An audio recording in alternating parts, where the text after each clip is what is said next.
Hello everyone! Welcome back to my YouTube, Pinoy Crude TV.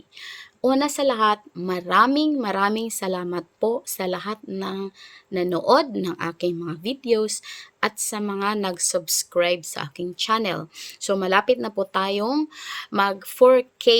So 4K is waving na po. Maraming salamat. At ngayon, ang pag-uusapan naman natin ay tungkol kay Risa Ontiveros, Senator Risa Ontiveros. So parang namimihasa ito si Senator Risa Ontiveros kasi nga parang success para sa kanila yung pagkaka-kidnap or kakadala doon sa dahig ni Pangulong Rodrigo Duterte. Kasi nga siya yung number one na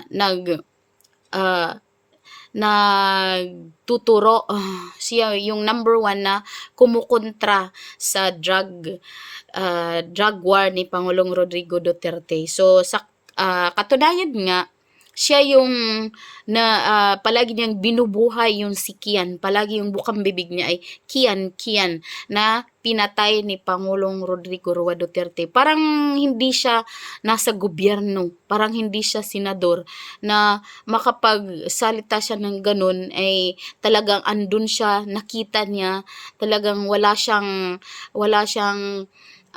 kaamor-amor sa mga Duterte. Kaaway niya ang turing sa mga Duterte na para bang siya yung nandun nung namatay yung si Kian, para bang siya yung nandun nung nagkatukhangan, parang siya yung protector ng droga at mga kriminal. So siguro dahil umabot sa kanyang utak yun na panalo sila, na tingnan natin ngayon si Pangulong Rodrigo Roa Duterte sa dahig ay magto 2 months na, more than 2 months, magti 3 months na nandun na siya nakakulong pero wala pang kaso.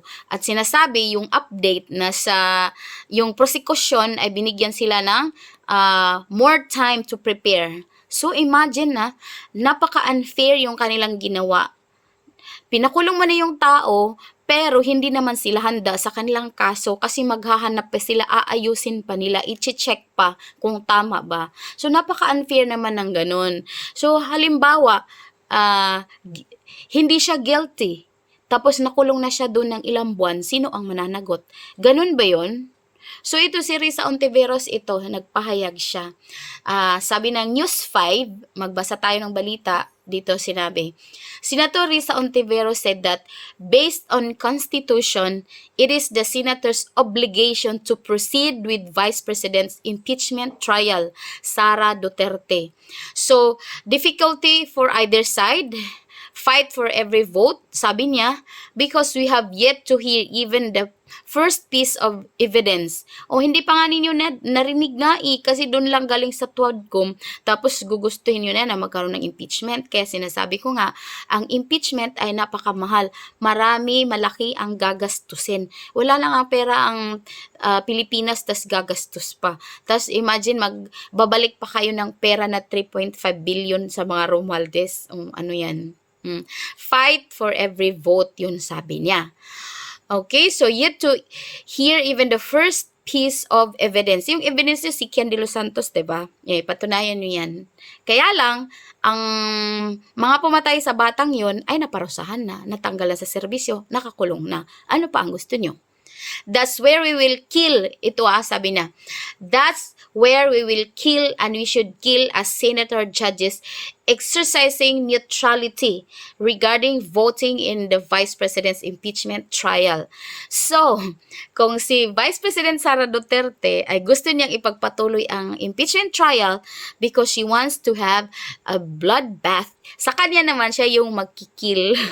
We will kill. So, hindi yun ibig sabihin na kill na literal, ha? Baka naman iba yung pagkakaintindi. So, sinagot niya, kung gusto ni VP Sara ng bloodbath, sa kanya naman ay we will kill as senator judges. So, tingnan natin kung anong mangyari. Sana nga ay matuloy. Tingnan natin kung ma-impeach or hindi. So, dyan, abang-abang na kayo kung talagang ma-impeach siya or hindi. At isa pa, magbasa tayo ng mga comment kung pabor sa kanya or sa mga Duterte. Ito ang sabi. Impeachment proceedings should go on so that people will know how would these senator judges would cast their votes. Will they cast it based on the evidences presented to protect the interest of the people or the other way around? Kasi pwede, kagaya nung kay Corona, nagkabayaran lang sila because after 10 years ay hindi guilty si Corona. Pero wala na dahil patay na si Corona. Yun ang nakakapanghinayang. O, next. Dapat ang boboto lang ng Pilipino, hindi yung congressman at senador lang ang boboto. Pinopolitika nyo at hindi naman kayo ang naglagay kay VP kundi ang boto ng bawat Pilipino. Correct. Kung may impeachment man na mangyayari, dapat magbubutuhan tayong lahat, mamayang Pilipino. Parang snap election ba kung tanggalin siya or hindi? Kasi napaka-unfair nga naman.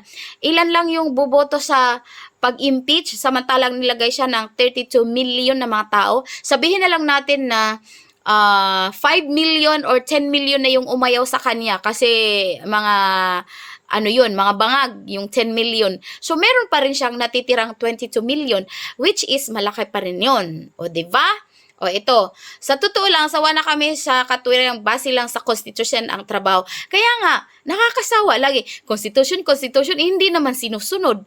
Pag pabor sa kanila, Constitution. Pag pabor sa kabila, walang Constitution. O, diba? Tapos sabi dito, guilt is personal. So ito yung sagot ni Pangulong Rodrigo Roa Duterte sa kanya nung nagkaroon sila ng hearing sa Senado na guilt is personal. Okay? So, dito naman, ito, against ito. Sinasabi, dapat sagutin ni Lustay lahat ng paratang sa kanya. Kung wala siyang kasalanan, bakit lahat ginagawa niya para di matuloy impeachment? Guilty, di ba? Diyan ka po nagkakamali. Kaya nga sabi niya, I want a trial because I want bloodbath. At saka, intindihin mo rin kung ano ang inuusig sa kanya, di ba? Confidential fund. Pag sinabi mo confidential fund, alam mo na yun kung meron kang jotak. Pag meron kang jotak, alam mong ibig sabihin ng confidential. At kaya sinasabi ni VP Sara na magkakaroon ng bloodbath is because silang lahat na nandun ay may mga CF. Ang CF nila saan napunta? Ang CF ng Vice President ay merong records na nasa OWA. Ang sa kanila. So, magkakabistuhan kapag nagkatuluyan, kapag matuloy ang impeachment trial. So, we will watch and see kung ano ang mangyayari. So, ikaw, pabor ka ba na i-impeach si VP Sara? Or, pabor ka ba na si Risa ay tatakbo bilang presidente ng Pilipinas? So, yun lang po. Maraming salamat at bye-bye.